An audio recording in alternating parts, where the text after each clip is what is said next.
Bu Joko mangkat durung. Weh, kok omahmu enek blarake, Bu? Tanteni ning nggon anu ya Bu Bambang ya. Zo. Omahku ngarep enek blarake. Nek Bu Bambang wae, Mbak. Yo ngalah jan. Tenan iki baru ngundho apa wong kok enek blarake. Bu Bambang. Wah enek wong kae. Wah, tanteni ngarepan nggih. Nggih. Tanteni ngarepan ya Bu Bambang. Heeh, zo. Wah panase. Zo. Ya Mbak, ngenteni kene.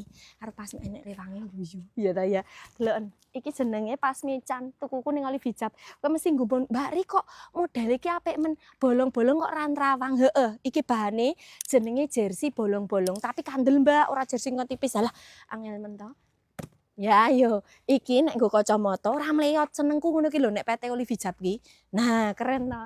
Nah, ngono kuwi cara pakeke Mbak Ria lah cekelno sik ribet banget aku deloken. Nah, cara pakai iki PT sik nganggo busa, tapi busane ra sing kandel, wis nganggo logo, ya toh. Terus cara pakai penak. Nah, iki aku ora nganggo kocor nek apa-apane ya toh.